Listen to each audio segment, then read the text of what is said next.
One of the topics that's so important to our overall health is gut health.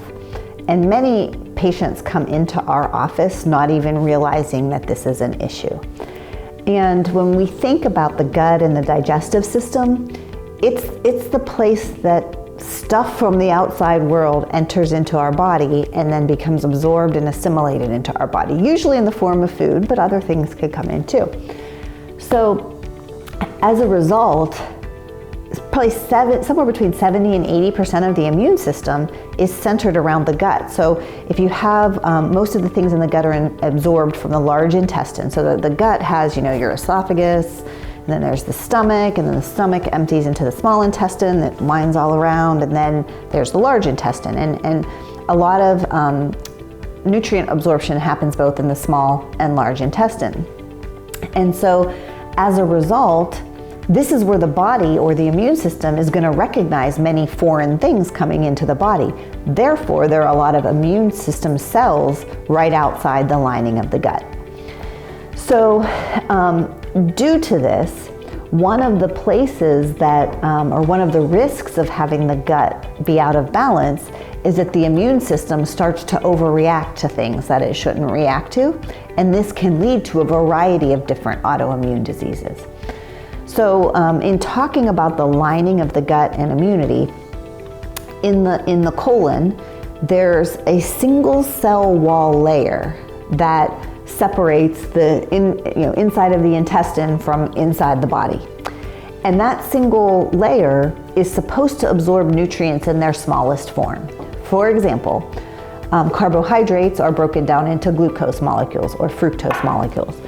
Proteins are broken down into amino acids, and fats are broken down into fatty acids. So they're supposed to be broken down into these very small molecules, and then they go through the cell of the gut wall, and then it's presented into the bloodstream around the gut. And the immune cells that are there recognize those things as fuel and know what to do with them.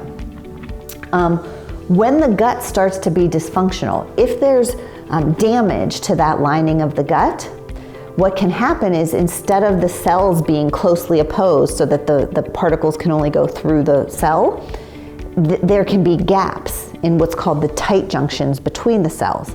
Now, when these gaps are here, these items that are getting absorbed from the gut are flying into the body both at a higher rate and in different forms than they would come through the cell.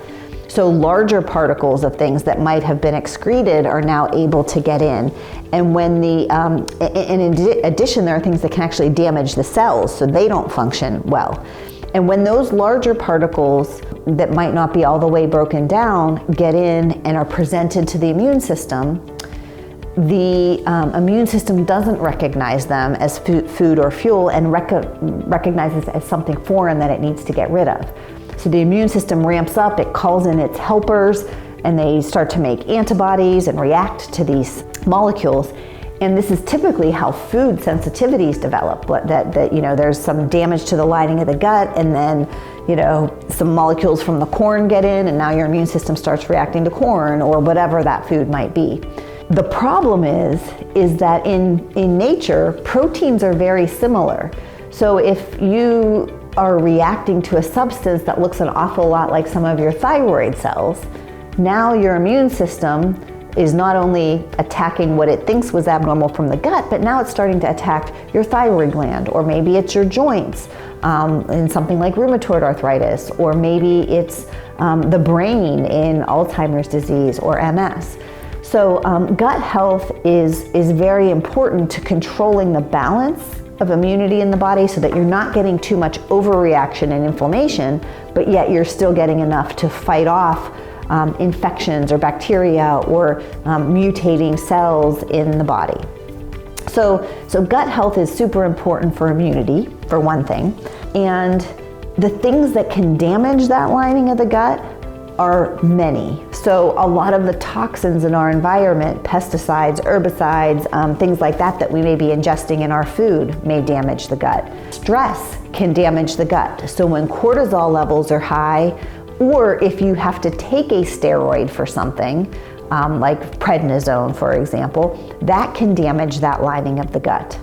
If you are sensitive to a certain food, so if you have celiac disease or a sensitivity to gluten, that can damage the cells that line the gut and then lead to other food reactions in the gut.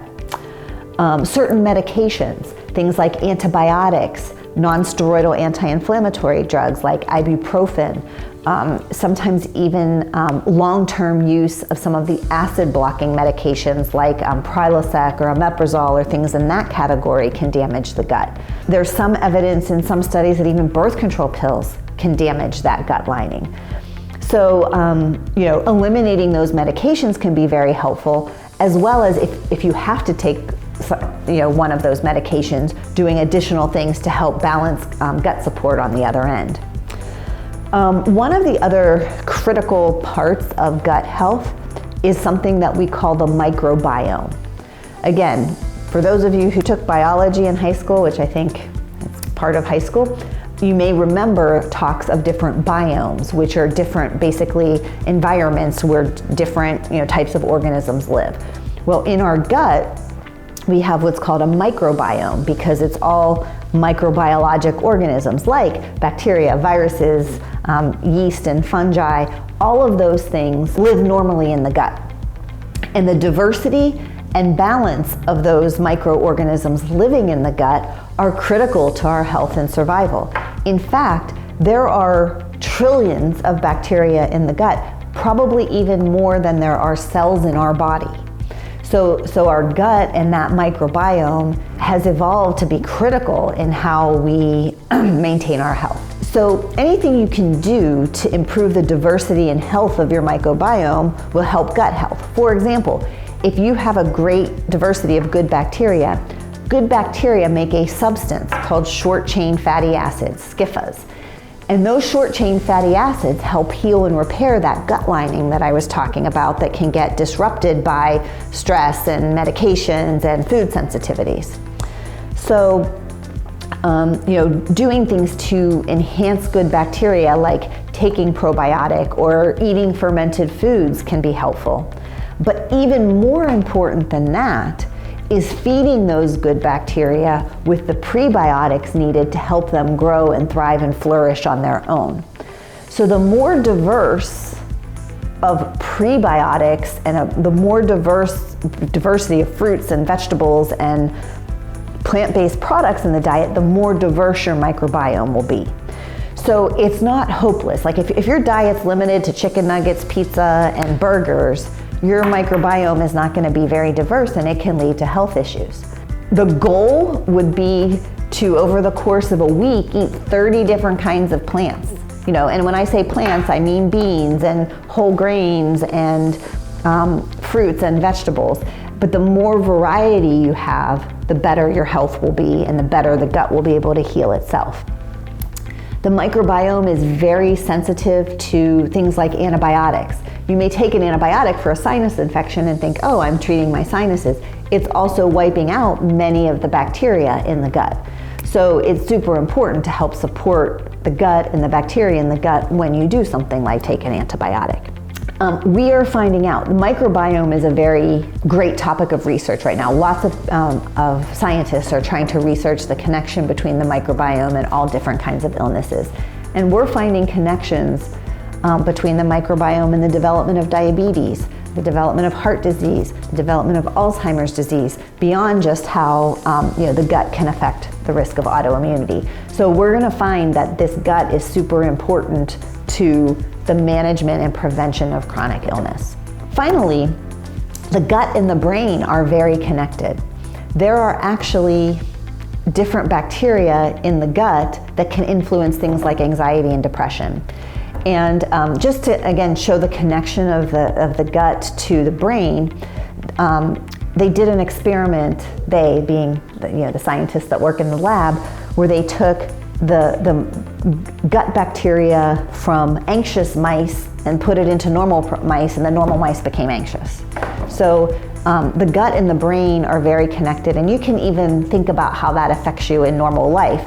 Everyone's had butterflies in their stomach when they're nervous about something, or you get a gut feeling about something that you feel it here that this is what you should do. So they're very intimately connected, But no one ever thinks of looking at the gut when they're trying to address anxiety, depression, memory problems, concentration problems. So that's very connected. I also wanted to mention back to the connection between diabetes and high blood pressure and the microbiome. There's also some influence of the microbiome on weight.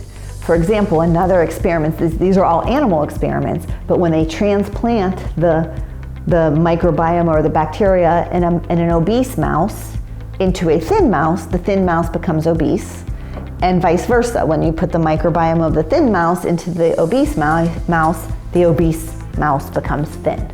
So what's going on in the gut may have a lot more to do with many of the symptoms, imbalances, chronic illnesses, and things that we develop that we attribute to other body systems like the heart or the brain or the lungs. And so I feel it's very important to start thinking about gut health and how to improve it. Now, in addition to dietary things that we talked about, increasing vegetables to increase the microbiome, sugar is very harmful to the microbiome. Refined carbohydrates are very harmful to the microbiome. So cutting those out of the diet and focusing on whole foods is going to improve the gut health. In addition, there are supplements that can help improve gut health. Things like L-glutamine, aloe vera extract, DGL, digestive enzymes if you're not breaking the food particles down enough, fish oil, vitamin D. There's a huge variety of supplementation that can help heal the gut lining, improve the digestive function of the gut, add probiotics to the gut, add prebiotics to the gut. But truly the foundation is going to be in avoiding the things that damage the gut, as well as nutrition and putting the right things into the gut.